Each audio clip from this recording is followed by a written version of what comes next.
Well, everybody, Apple released their M4 iPad Air, and it's honestly got me a little bit confused, and it's not because the M4 iPad Air is a bad tablet. If anything, it's a fantastic tablet. It's super powerful, it's got the M4 chip, it's got that industrial design, iPads are amazing pieces of hardware now in 2026. But the reason it has me confused is because I really don't know who the M4 iPad Air is for anymore and why it even exists. So in this video, that's what I want to talk about. Let's talk about what the M4 iPad Air means, who it's for, why Apple even makes it, all while unboxing it, giving you my first impressions, and seeing exactly what this thing is all about. So sit back, relax, and leave a comment down below of who you think the M4 iPad Air is for. Let's get into it. Okay, so let's quickly unbox this thing and see exactly what you get. But at this point, all these unboxings are relatively the same. Of course, you're going to get the iPad Air in there. We got the 11-inch version because I wanted to test out the smaller size compared to the 13-inch version.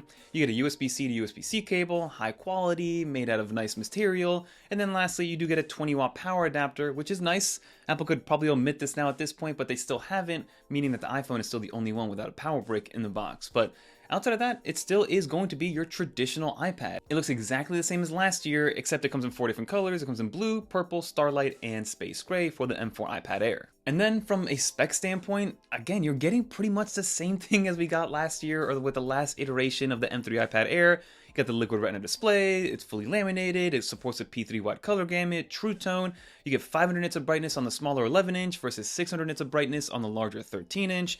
And it still is a 60 Hz display. It doesn't give you ProMotion like it does on the iPad Pro side. You still have the same design. It's only 6.1 millimeters in thickness, which is still relatively thin, but still a whole 1 millimeter thicker than the M5 iPad Pro, the 13-inch size. And then of course you have Touch ID instead of Face ID, which is my least favorite form of biometric unlock on an iPad. On the Mac it makes sense, I kind of like it, but Touch ID on the lock button, I've never been a fan of. But now before we continue, a quick word from our sponsor, Paperlike. Well, of course we know that the M4 iPad Air is officially here, and the main recommendation I always make to anybody that's picking up a new iPad is to get a Paperlike screen protector to throw on top of there. Paperlike recently released a brand new Paperlike 3, which is a protector designed to make writing on the iPad feel like writing on paper and pairs exceptionally well with the Apple Pencil Pro and this iPad Air. They use their nanodot surface technology to give you that real-life friction to really mimic what it feels like to write on a piece of paper, which feels much better than just writing directly on the glass of the iPad. But the second huge upgrade to Paperlike 3 has to be their new Butterfly application system, which is a revolutionary way of actually installing these screen protectors without needing to have a big kind of frame that's made out of plastic that causes a lot of waste at the end of the day.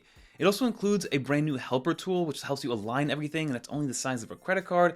And they have a step-by-step video guide that actually plays on the iPad physically when you are installing that Paperlike screen protector. It gets rid of all the guessing games, all the misalignment, as well as getting rid of all the bubbles with that helper tool. So again, the Butterfly application system, in my opinion, is extremely innovative in this space.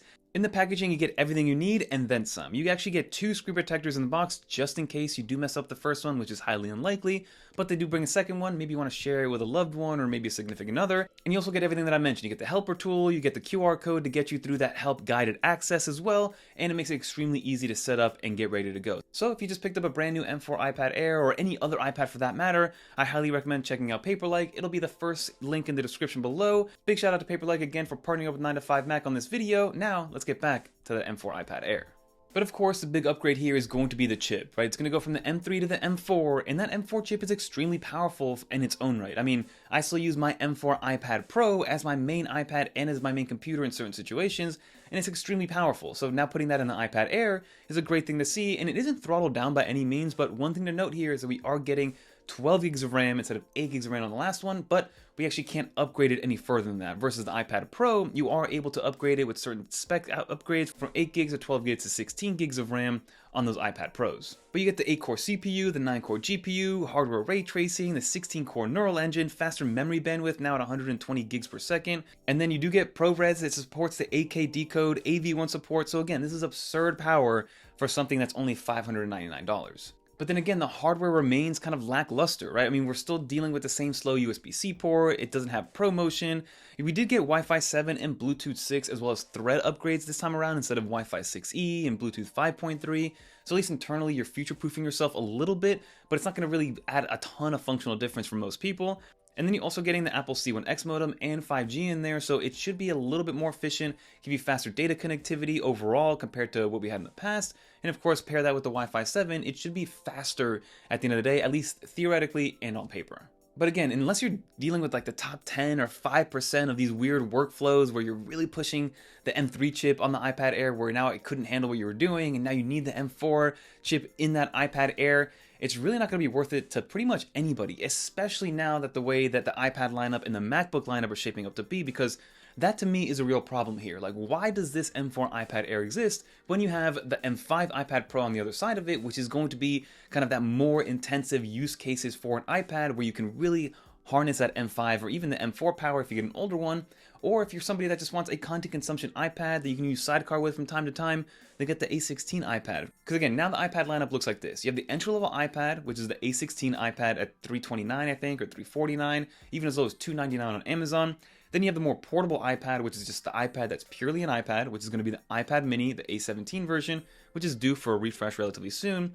And then you have that awkward in the middle iPad Air, and that's where the MacBook Neo also sits, because now you walk into an Apple store, you got $600, you're looking for some sort of computing device, you're definitely going to go with the MacBook Neo because it's familiar, it's a desktop. Unless you really need an Apple Pencil and touch-first interfaces, you would go to the MacBook Neo. But then even then, if you do want a touch-first interface and you want an Apple Pencil, you got to ante up more money. It's $599 for the entry-level iPad, it's $129 for the Apple Pencil Pro, so you're now over $130 compared to the MacBook Neo. So it's in this weird middle ground. And if you are somebody who really wants to push their iPad to the nth degree and use Apple Pencil Pro and things like that, then I would just recommend getting an iPad Pro, right? Get yourself a used M4 iPad Pro or a refurbished M4 iPad Pro or even an education store M5 iPad Pro for $899 and get real power out of an iPad Pro because it has a real external hardware to match that internal hardware. Because right now the M4 iPad Air is kind of like having a Honda Civic exterior or a Prius exterior with a Ferrari engine in the inside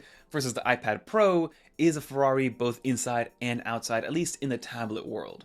Because again, the iPad Pro has Thunderbolt, the iPad Pro has a great mic array, the iPad Pro has that 120Hz Pro Motion display, iPad Pro has a LiDAR scanner, the iPad Pro has everything that you would want out of a tablet from a hardware perspective versus the iPad Air. Sure, it has the internal raw power, but slow USB-C speeds, you have a very watered down 60Hz display, you have Touch ID, you don't have all the reference displays you get from the tandem OLED display because it's still a regular LCD panel. So there's a lot of kind of differentiation and break when you would want that power. So now the iPad Air becomes this ultra niche device that only very few people are going to gravitate to, which is basically people who want a large iPad, that they want a 13-inch iPad, but they don't want to spend the $12.99 on it. I get that, right? So maybe $7.99 for 13 inches of iPad is a decent deal in some people's eyes. Also, maybe an artist who just wants an Apple Pencil Pro but not want to pay the Pro price point. But at that point, if you are a professional artist and maybe you want the pixel perfect precision of an iPad Pro, and then also people that are deep in the iPad ecosystem could maybe use it. But again, as I'm saying this out loud, those are very niche use cases and very niche buyers where the iPad Air just doesn't really make sense to have in the iPad lineup anymore, in my opinion. So in a silo, M4 iPad Air is fantastic, but when you start to contextualize it and compare it to the rest of the iPad lineup, and then even add the MacBook Neo into the mix from a price perspective standpoint, the iPad Air just doesn't really make sense anymore in 2026. I mean, correct me if I'm wrong, comment down below who you think is a perfect buyer for the M4 iPad Air and why you would gravitate towards that versus something like an entry-level iPad or something like an iPad Pro. So let me know in the comment down below what you think. Those are all things that I started to think about when I was thinking about the iPad Air and who this is for, because the MacBook Neo just makes this iPad Air not a great purchasing decision, at least in my opinion. But that'll do it, everybody. If you did make it to the end, leave a little dolphin so I know that you made it to the end, and definitely check out our continued coverage of the MacBook Neo, of the iPad Air, of the iPhone 17e, and everything that's coming with Apple's new launches and their new products. But that'll do it, everybody. If you guys want to watch more videos like this one, check out one of these right here. Until next time, I'm Fernando. Peace.